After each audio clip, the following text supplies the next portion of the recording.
कर ले बे, मैं बड़ा नए जमाने का हूँ। अगर उन्होंने सोचा कि राजा ने इसीलिए मुझे ऐसा सूखा जवाब दिया है कि अब मैं बूढ़ा हो गया हूँ, शरीर में झुर्रियाँ पड़ गई हैं, बाल पक गए हैं और सिर कांपने लगा है। अब कोई स्त्री मुझसे प्रेम नहीं कर सकती, इसीलिए राजा ने मना कर दिया। अच्छी बात है, मैं अपने को ऐसा सुंदर बनाऊंगा कि राजकन्याएं तो क्या, देवांगनाएं भी मेरे लिए ललायत हो जाएंगी। ऐसा सोच करके समर्थ सौवरी जी ने वैसा ही किया। फिर क्या था, अंतपुर के रक्षक ने सौवरी मुनि को कन्याओं के सजे सजाए महल में पहुंचा दिया, और वो बड़े सुंदर स्वरूप में जब पहुंचे राजकुमार बन के, तो फिर तो उन 50 राजकन्याओं ने एक सौवरी ऋषि को ही अपना पति चुन लिया। एक की तो बात क्या, मानदाता की 50 पुत्रियों ने कहा कि यही हमारे पति होंगे।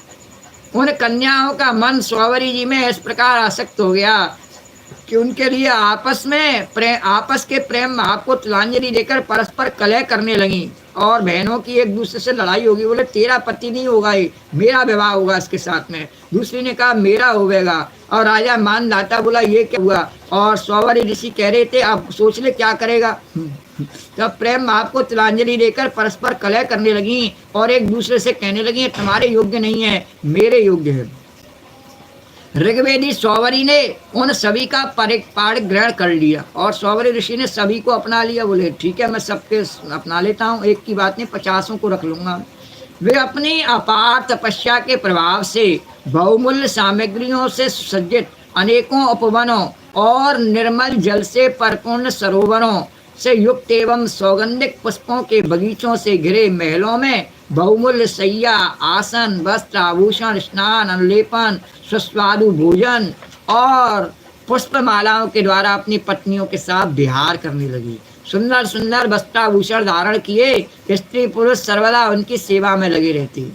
कहीं पक्षी चहकते रहते तो कहीं भौरे गुंजार करते रहते, कहीं कहीं बंदी जन उनकी वृद्धावली का बखान करते रहते। सप्तद्वीपवती पृथ्वी के स्वामी मानदाता सौवरी जी की इस गृहस्थी सुख को देख करके आश्चर्यचकित हो गए, और उनका यह गर्व कि वह सार्वभौम संपत्ति का स्वामी हूँ जाता रहा। इस प्रकार सौवरी जी ने गृहस्थी के सुख में रंगे और अपनी निरोग इंद्रियों से अनेकों विषयों का सेवन करते रहे।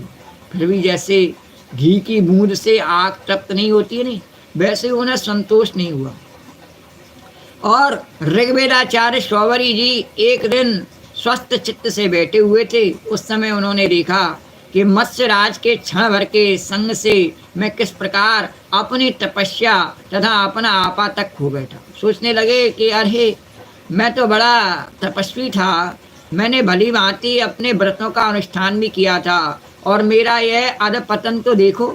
मैंने दीर्घ काल से अपने ब्रह्म तेज को अक्षुण्ण रखा, परंतु जल के भीतर विहार करती हुई एक मछली के संसर्ग से मेरा वह ब्रह्म तेज नष्ट हो गया। अतः जिसे मोक्ष की इच्छा है उस पुरुष को चाहिए कि वह भोगी प्राणियों का संग सर्वथा छोड़ दे और एक क्षण के लिए भी अपने इंद्रियों को बहिर्मुख न होने दे, अकेला ही रहे और एकांत में अपने चित्त को सर्वशक्तिमान भगवान में लगा दे। और यदि संग करने की आवश्यकता हो तो भगवान के अनन्य प्रेमी निष्ठावान महात्माओं का ही संग करे। मैं पहले एकांत में अकेला ही तपस्या में संलग्न था, सौवरी जी ने कहा। फिर जल में मछली का संग होने से विवाह करके 50 हो गया, 50 राजकुमारियों से विवाह कर लिया, और फिर संतानों के रूप में 5000 हो गया। विषयों में सत्य बुद्धि होने से माया के गुणों ने मेरी बुद्धि हर ली, और अब तो लोक और परलोक के संबंध में मेरा मन इतनी लालसाओं से भर गया कि मैं किसी तरह उसका पार नहीं पाता। ये तो सब मुझे चाहिए।